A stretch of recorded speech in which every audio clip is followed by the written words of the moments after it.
How's it going, guys? This is Gast. Before this video starts, I want you all to know that I reopened my Patreon. It's called Gast Patreon, pretty straightforward. There's only two tiers, Lord and Great Lord.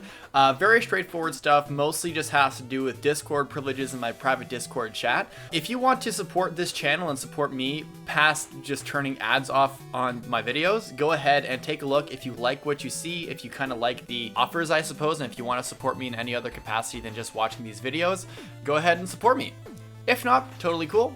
Just thought I'd let you guys know in this huge video that I've been working on forever. Take care, sit back, relax, and I hope you enjoy watching this long video. Deuces. Unlike most of my peers, I was never really fixated on LYN in any major way. Maybe I'm just not into ponytails, but LYN was on the lower end of characters from Fire Emblem 7 that I wanted to study. But given her massive popularity as indicated in Choose Your Legends 1, having 5 alts in Fire Emblem Heroes, and being in a few spin-offs, I knew this day would come. What I didn't expect wasn't just learning, but appreciating everything LYN goes through internally in Blazing Sword. As Elia's journey focuses on finding his father and foiling Nurgle's plans, and Hector's journey focuses on accepting responsibility of Ostia and coming to terms with his emotions, LYN is going through serious personal development, just like her contemporaries. There is an important distinction to make between the two young lords and LYN. Where Eliwood and Hector are about to face the challenges of losing family, the LYN who finds Mark on the fields of CLICK has survived half a year with no family or people. This is the start of a new arc in her life. Her caring nature and her desire for strength leads her on a journey away from her homeland to find new allies and a family she never knew. But this quest leads her into a world that spurns her heritage, and the vivid destruction of her family and tribe are still fresh in her mind. No matter how it's diced, LYN's journey to find happiness with herself, a place to call home, and a way to properly deal with the traumatic death of her parents and tribe is a somber tale. By analyzing her behavior in LYN mode, her interactions in the main campaign, and her support conversations, this support science seeks to unravel the internal conflict that brews within LYN as she lends her skills and abilities to Eliwood and Hector as they march forward to protect Elib. The first 10 chapters of Fire Emblem 7 follow LYN's journey of vengeance against the brigands who massacred all but a handful of her tribespeople, which quickly transitions into a journey to Caitlin after discovering that she is the last remaining family member to its Marcus, Hassan.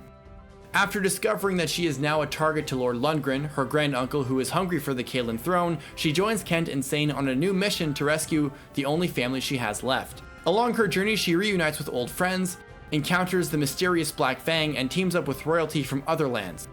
Eventually, LYN's journey to save her grandfather ends in an intense clash with Lundgren, in a battle which would decide the fate of LYN herself, her grandfather, and Caitlin as a whole. LYN wins and decides to stay with Hassan for the next year. In doing so, her old life as a nomad on the CLICK plains takes a pause, while she transitions into her new role as a feudal lord. Because of LYN mode's straightforward, short, and simple to understand approach to her story, all of LYN's actions tell something important about her personality. There are several moments that stick out though. In the prologue after defeating the infamous Battle of the Beast, LYN and the tactician, for convenience sake I'll just call him Mark, decide that together they are going to go on an adventure. After Mark asks for her parents' permission, LYN quickly recollects a vivid, traumatic telling of the day her parents died. My mother and my father died 6 months ago. My people, the Lorca, they don't... I'm the last of my tribe. Bandits attacked and they killed so many people. For just meeting Mark, she is quick to disclose the trauma she endured. So open to the point where she starts crying in front of a stranger she just met earlier that day. After half a year, after her tribe had abandoned her, she finds someone whom she can confide in because she no longer feels alone. The release is cathartic. With her strength renewed from her trust in him, and from being inspired by his strategic potential, she sets out on a journey to avenge her family. LYN's journey for vengeance takes a rapid turn after she discovers that she's the granddaughter of the Marcus Caitlin. Hassan, who is currently on his last legs, had sent Kent and Sane to locate a girl named Lindis and to bring her to Caitlin to protect her from Lundgren. Lundgren, who's Hassan's younger brother, is hungry for the throne, and sees LYN as a threat that needs to be exterminated. While clearly LYN wants to avenge her parents, what is more important for LYN is the fact that part of her family yet lives. The thought alone that she has a chance to see her grandfather is enough for her to change course. As we see here, and as we will see later on, LYN places family above everything. including the planes of Sakai she truly feels at home in. Besides valuing family, another significant personality trait of LYN is her pride in her heritage. She is an incredibly proud Sakaean tribeswoman. This is clearly observed when she is denied any form of backing from Marcus Arafin out of fear that Lord Lundgren, should he likely win this war, punish him for cooperating with her. When LYN tells him that she's the daughter of Madeline, he reacts with overtly racist remarks in front of her face, saying he didn't expect her to be quote-unquote tainted with the blood of Sakai, as well as wondering if the Marquis of Caelin would be upset to find out that his granddaughter is a nomadic mongrel. LYN, shocked, fires back. I am proud of the Sakai blood that runs through my veins. I will not accept aid from one who disparages my heritage. Obviously, this exchange meant that LYN won't be receiving any help from the Marquis, but it's not all bad. Wrath, the Marquis's knight commander, who is also Sakaean, overhears the exchange and ceases his service to join LYN instead. So actually, it was a great decision. She's pure at heart, is personable and trusting, and on a noble mission. LYN's got the grit to push forward in the face of adversity, which makes her a strong character, and has the charisma to attract others to join her cause. Those are the qualities any leader needs on such a personal mission like this. LYN went out of her way to protect Natalie, which makes Dorcas grateful and willing to support her. Nils sticks with her till the end because she infiltrates the Black Fang hideout to help the twins locate something that isn't relevant to her own mission. It's because of decisions like this that LYN is able to reach Caelin with a band of knights, mercenaries, and a former general by the end of her campaign. Every emotional impulse, every clash, verbal or physical, positively benefits LYN. This pattern isn't a knock on the mode's writing. This is significant to understand the importance of what happens next. After defeating Lundgren, LYN finds her dying grandfather barely conscious in his bedroom. Lindis, please forgive a prideful old man. If I had but accepted your parents' love, there would have been no bandits. We would have lived here together, in perfect peace.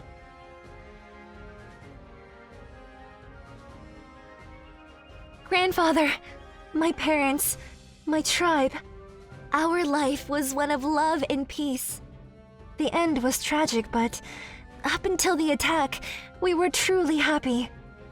Truly? Madeline had a life of happiness? Knowing that gives me so much joy. Thank you, Lindis. I can die in peace now. No, Grandfather, you mustn't say that! There's no avoiding it, Lindis. I've taken too much poison for far too long. It's too late.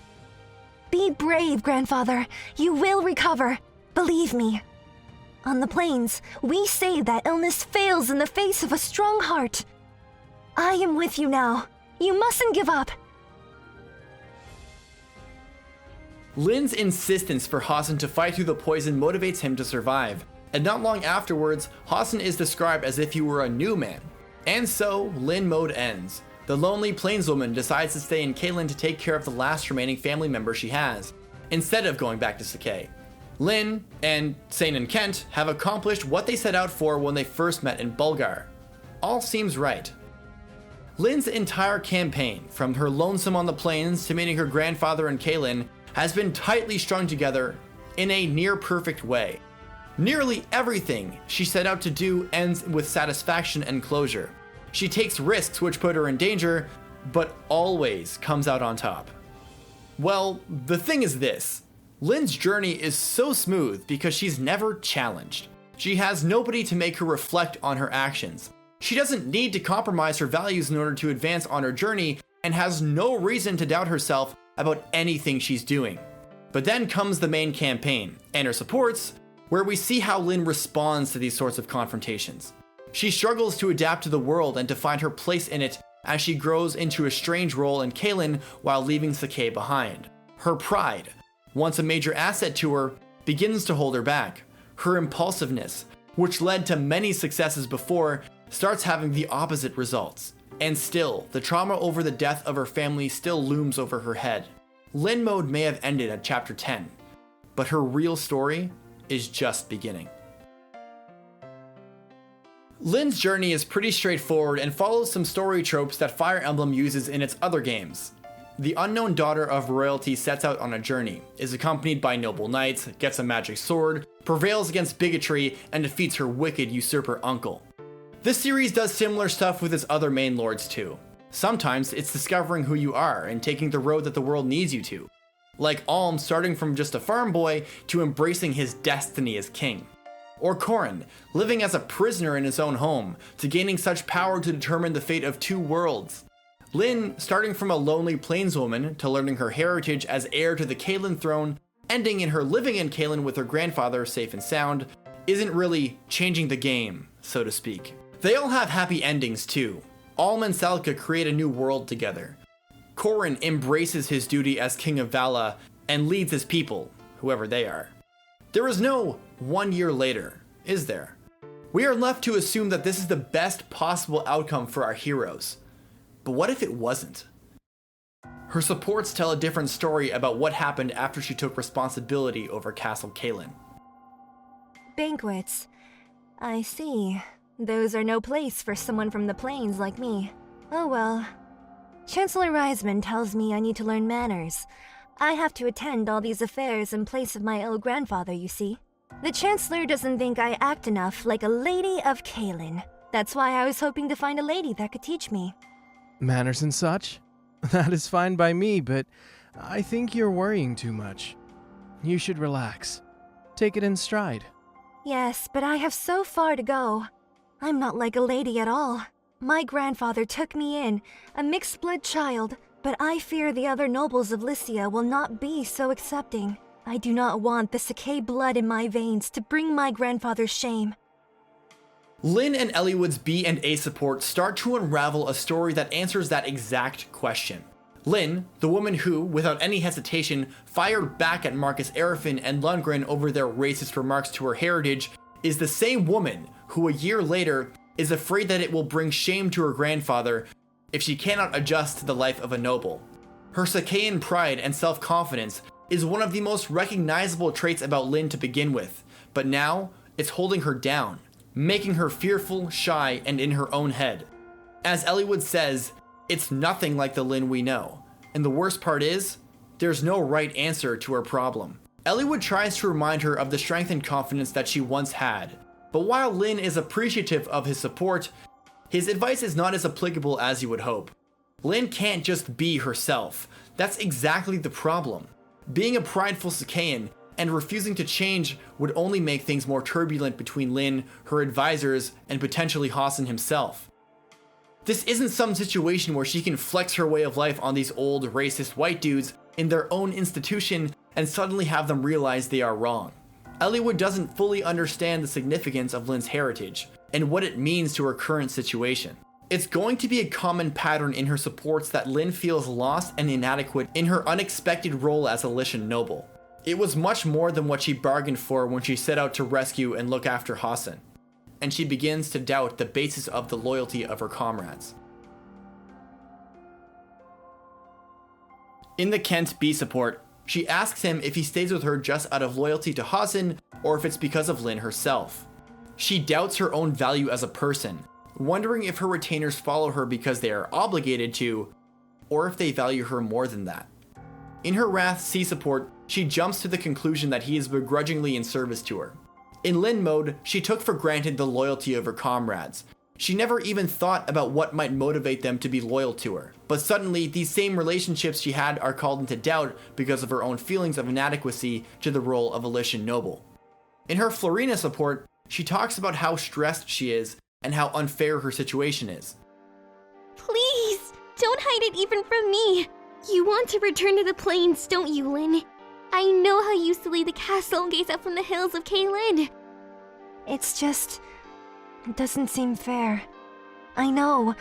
With my grandfather in his condition, I'm the only one to watch over the castle. LYN is right. This is unfair. LYN just wanted to take care of her grandfather. She never thought to become the acting Marcus too. She's expected to fulfill Hassan's duties, while trying to fundamentally change herself to not bring shame to her house, yet she forces herself to feel this way. Please, Florina, don't! I too thought it was the way we had to be with each other, but I was wrong. I can't take it anymore. I've been so lonely all this time, leaving the plains, and you, my best friend, treating me like a noble stranger. What does rank and birth have to do with anything? I'm still myself and you're still you. Please, talk to me normally, like you always used to. In their A support, she's had enough of trying to live like this. Despite her best friend being at her side, the formalities have never made her feel more alone. Sadly, while LYN and Florina have solved this minor personal issue, her responsibilities over Caelynn will persist nonetheless. Even more bleak is that while she isn't physically in Caelynn right now, this is by no means a vacation. I was thinking of my grandfather. He was still asleep when I left Caelynn. Just when it seemed he was getting better. Why must these things happen to me? I don't want to lose him.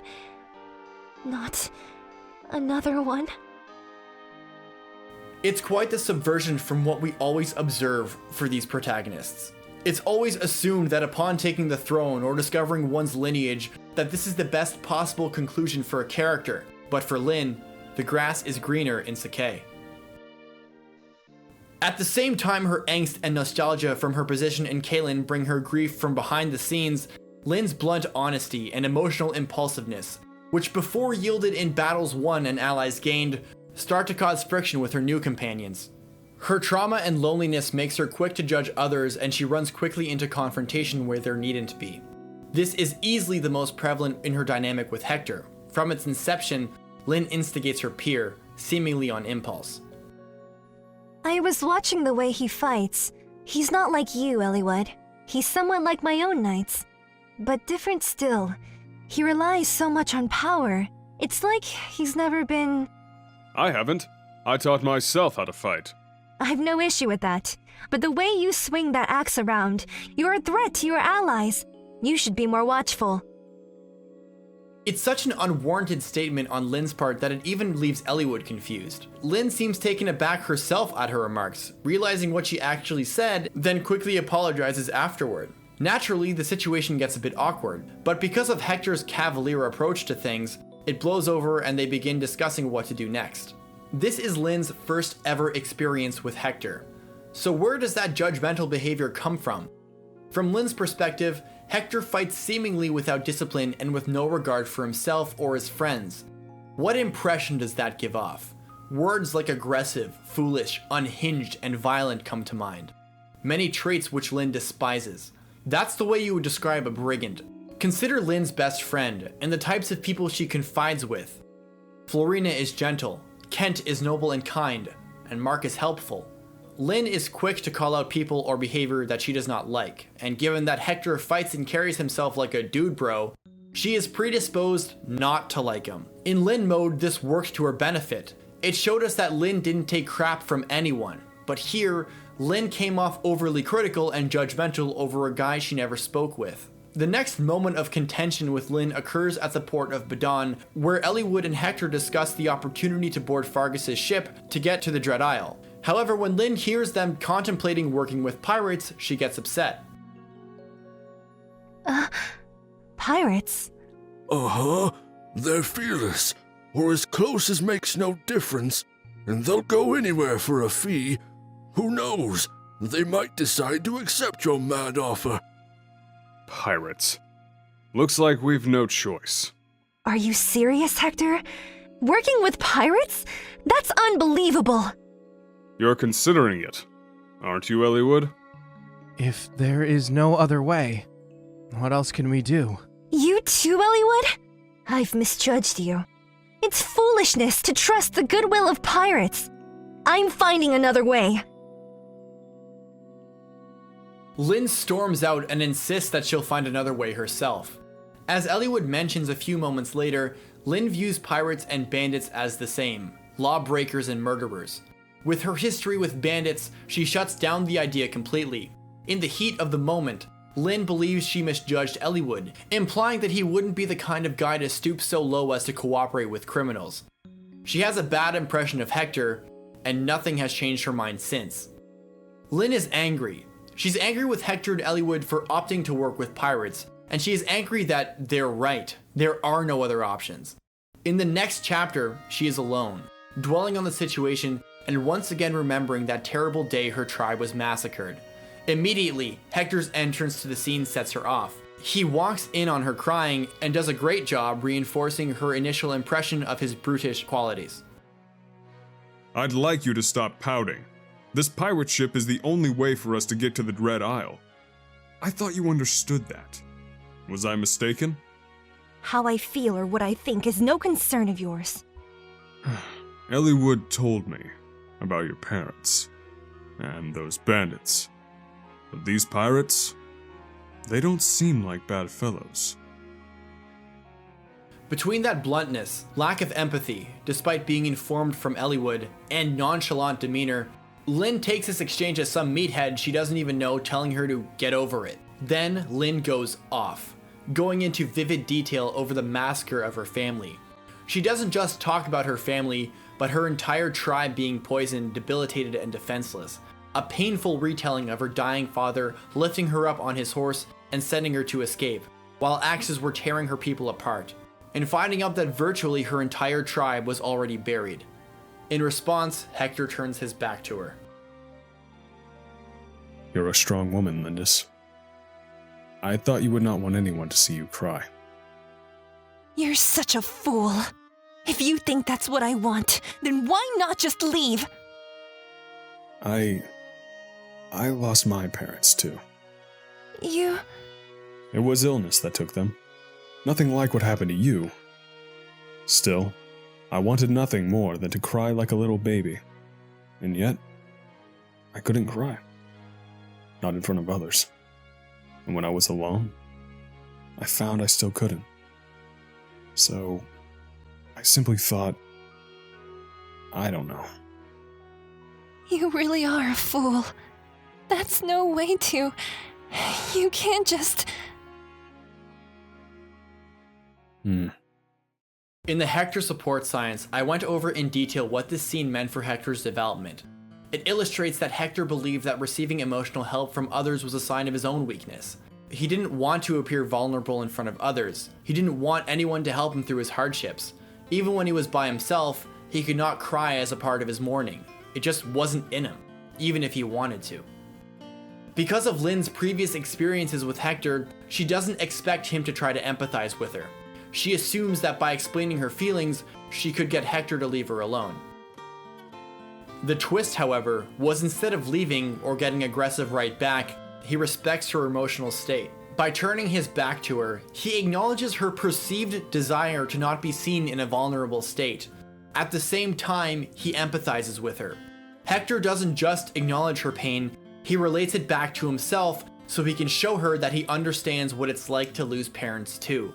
Hector used to associate sympathy for weakness, but when he sees LYN, being both strong and brave enough to wear her emotions on her sleeve, and to be able to cry in front of others, it begins to shift his own perspective. Hector isn't insulting LYN here, he's praising her. Still shocked at his words, however, she calls him a fool.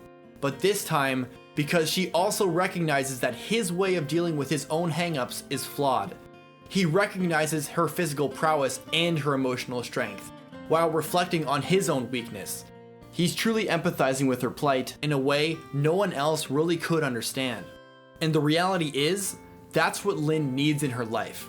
People to understand her, and to give her solace in knowing she isn't alone in the world. Following this encounter on the pirate ship, Hector and LYN's friendship gradually but steadily improves, with the next turning point in LYN's understanding of Hector appearing in the chapter Battle Preparations. After Hector finishes an insightful reflection on Ostia's history with the Lycian League, LYN is once again surprised by his character. Hector. He acts like such a brute, but he takes his duty seriously. Hector has always been a man of firm character. I've always envied him for that. His ability to conceal any doubts he feels about himself or his actions. I know. I'm a little envious too. Of what? He doesn't second-guess what he must do. No hesitation. I mean, I wouldn't hesitate about anything concerning my grandfather's health. In fact, I'd be happy to do anything I could. I thought I was all alone in the world, and now that I found my family, I don't want to lose him. Nothing is more important than family. Yet, in my heart, the plains still call me. The never-ending oceans of grass. The memory of that scent alone is enough to leave me weak. LYN and Hector are confident in themselves that they will make the right choice. But what separates the two, and ultimately why LYN is envious of Hector, is because when it comes to the hard choices, the ones that could change the rest of his life, he continues to conceal any doubt. Yet, when it comes to LYN, and the difficult choices she has to make between staying in Caelin and leaving for CLICK, she is unable to settle on a single path in life. Despite the quarreling these two do, LYN cannot deny that she looks up to Hector in this respect. Consequently, her perception of him is proven wrong for a second time. The following dialogue can only occur if LYN and Hector have an A support. When we first met, I criticized your fighting style, remember? I wanted to apologize. Oh, that? Don't worry about it. Why bring this up now? I used to think you were selfish, oblivious to others' needs. Even after all this time, I only saw you as crude and insensitive. Hey now, do I really need to hear this? I mean, what's your point? I used to be like that too. I relied too much on my own strength and stuck to myself. All I did was cause problems to the people around me. I think you're like that too. So, sometimes I feel like I'm looking at the old me. Sometimes I treat you horribly. Yeah, that's true. Sometimes you really lay into me. But aboard the pirate ship, and back there, what you said made me realize I was wrong. So, I'm sorry.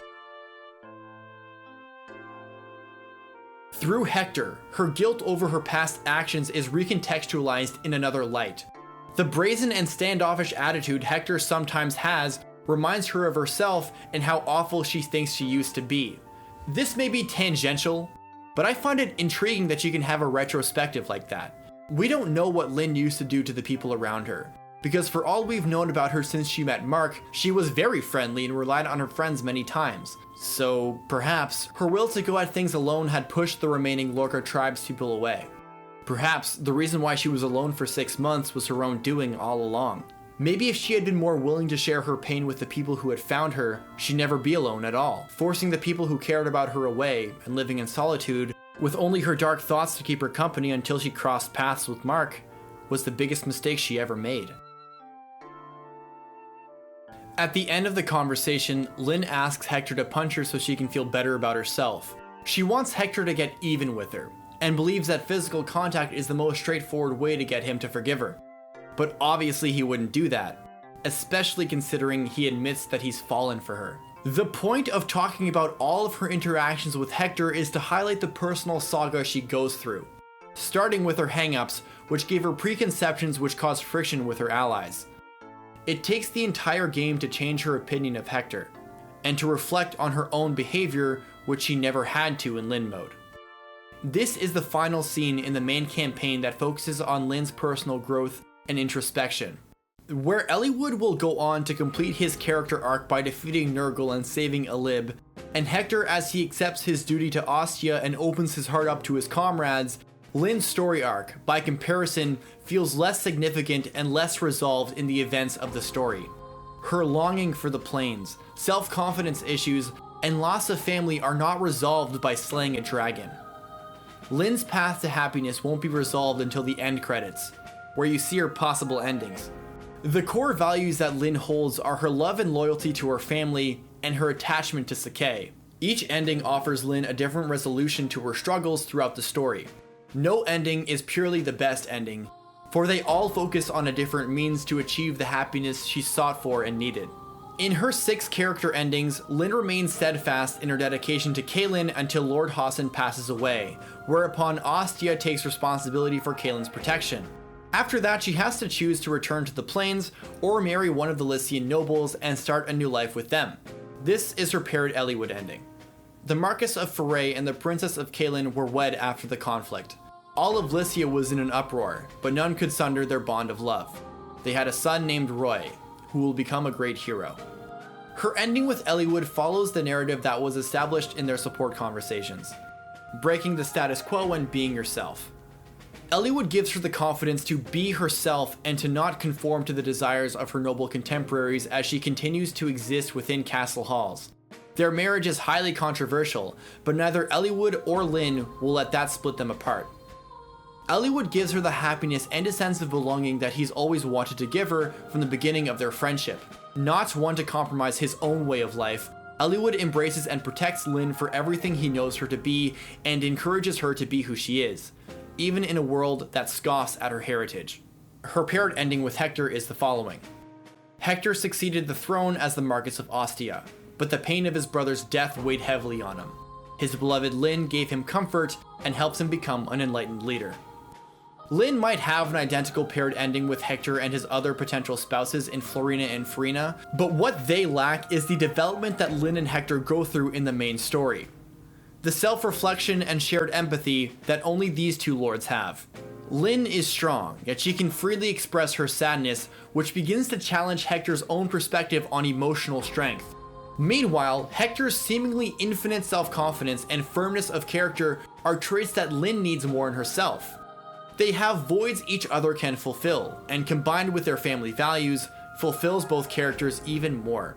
They work well as friends, but their proven ability to inspire personal growth for each other makes them a strong couple. For both endings with the Alib Lords, she doesn't return to the CLICK that she loves, which to many seems like a bad ending which would give her nothing but misery. But it's important to remember that LYN left CLICK explicitly to be with the last remaining family member and didn't leave until they were gone. Not out of guilt or duty, but out of a love for family. Another big difference between her experience in CLICK is that she's no longer doing this by herself. She has a husband who will be there for her no matter what. The next 4 endings have LYN returning to the plains of CLICK instead of staying in Lycia. Her paired ending with Wrath is this. When her grandfather died, LYN asked that CLICK be taken under Ostian protection. She set out for CLICK, where she was reunited with Wrath of the Katola. They had a daughter and lived happily in the plains. Wrath may not have the best chemistry with LYN, but their ending represents the purest return to the life LYN knew before her tribe was wiped out. She is once again surrounded by her people in her homeland, now with a family of her own. Her paired ending with Florina says this. She set out for CLICK with her friend Florina. Though Florina returned to Ilia, their friendship lasted forever. While Florina returns to her home country, it's clear that even separated, the bonds she made with her comrades make her happy, but especially with her best friend. LYN may be alone again, but she's no longer lonely. LYN and Kent have the following here. She set out for CLICK with her former vassal and new love, Kent. The people of CLICK gave them their blessings. This paired ending mirrors that of LYN's mother and father, where Madeline leaves home with her CLICKian partner, Kent leaves his home to be a part of LYN's life. This ending offers a different kind of validation to LYN that the other CLICK endings don't have. It resolves the doubts LYN had about her inadequacies in CLICK by having her knight choose her over his loyalty to his country. And last, the unpaired ending. Noblewoman of CLICK. LYN entrusted CLICK's rule to Ostia and returned to the plains of her birth. She often thinks fondly of the people of CLICK. It's easy to not take her solo ending seriously when she has 6 possible paired endings which each provide a solution for LYN's troubles. But her solo ending, specifically through Wallace, should not be underestimated. The support with Wallace focuses on LYN's desire for vengeance against the Taliver bandits, which was quickly dropped near the beginning of LYN mode as securing Hassan became LYN's #1 goal. In the main campaign, her desire for vengeance goes unmentioned. Fighting bandits was not necessary to Eliwood and Hector's mission, and Byrne is quite a distance away from CLICK at a time where she needed to be near Hassan. But that doesn't mean her desire for it lost its importance to her. Before we continue, let's go back to why LYN's journey began in the first place. Before her quest to find her grandfather, LYN had set out on a journey to avenge her family and her tribe's people. We are led to believe that she starts this quest for their sake, not hers. Recall this dialogue occurring in chapter 3. I am not running away. I will be back. Someday. I'll be stronger. I will break their swords beneath me like twigs beneath a stallion's hooves. I will avenge my people. I'll do everything in my power. It sounds like a selfless and noble goal, right? She believes that this will bring honor back to the Lorca, Hussar and Madeline. Yet, there is someone else in Lynn's life who thinks of Hussar and Madeline fondly. Wallace. He and Hussar and Madeline were close friends. As it is stated in the B support with Kent, Wallace was ordered to bring Madeline back after they eloped, by force if necessary. But he knew bringing her back would devastate them both. Wallace betrayed Hassan and let them pass the border, knowing a punishment would await him. Because of their bond, Wallace allowed them to leave, and consequently, Lyn was born. And so, in Lyn and Wallace's B support, after he reminisces over Hussar's fighting prowess, it prompts Lyn to tell herself to get stronger, as there is something else she must do. Wallace assumes that she's talking about the Taliver bandits, which she confirms is the case. My mother, my father, and the people of Lorca who died. With this sword, I'll avenge them all one day. I swear it. How saddened the Marquis would be if he heard that a lady of Caelin was plotting revenge. You would have me forget? Can I forget the blood that was spilled? Can I forget my father? Never! I cannot! Lady Lindis. I am sorry, Sir Wallace, but this is something that I cannot forget. Lady Lindis, do you hate them? The ones who did this to you? Yes, I hate them. Very much. They took my father and mother from me. I shall never forgive them. As long as they live, I can never move on! Oh. There is a difference between retribution and revenge. When one seeks vengeance, they mean to punish some kind of wrongdoing, yet also to see justice being done. Revenge, on the other hand, is more personal of an action and less concerned about justice. Consider Wallace's response here. He knows her intent is much more personal than she lets on, proven by her fierce response. Lyn doesn't seek justice. She wants cold-blooded revenge. Even Wallace's phrasing makes this all the more personal for her. The ones who did this to you. As if the bandits killed her family because they wanted Lyn herself to suffer. Wallace is asking the right questions and getting the answers he had expected to hear. No, not by chance. I came to Bern for a reason. I had a purpose. A purpose? The bandits that used to live in the Taliver Mountains. There are no more. I destroyed the bandits of Taliver. Why? Why did you do such a thing? The bandits of Taliver were my enemies! They were mine too! Lady Lindis, if you truly wished revenge upon them, you should be happy. Hatred can be strength. On the plains, you needed that strength to survive, but left too long, hatred can twist and consume you. The blood of your parents flows in your veins. That you live must bring them no end of joy. But for you to be filled with such hate, is this what your parents would have wished for? But I... My words now may not reach you. I know that. Still, Lady Lindis, listen. I pray that your heart will not be clouded, for you have the clear eyes of your mother, and in clarity lies beauty. If you truly wished revenge upon them, you should be happy. Wallace doesn't say this in the tone that implies, what do you mean? Why aren't you happy right now? I just did this favor for you. He instead challenges how Lyn perceives her own sense of justice. If the Taliver bandits got what was coming to him, then why wouldn't that be enough for Lyn? But clearly that isn't the case, because here, revenge is fueled by hatred. Lyn isn't happy that the Taliver bandits are killed, she's mad that she didn't kill them. Wallace sees the issue with Lyn's path to peace within herself, and he fears that in pursuing this path, it will lead to a dangerous cycle of violence. There is only one option to take. to prevent Lyn from getting revenge, even if it means ripping her idea of catharsis away. Not to return home with anger in her heart, but with something else. Should she return to CLICK with that hatred still in her heart, and gotten the revenge she desperately wanted, that hatred would not go away. She will not suddenly feel like justice was served, because it's not about justice.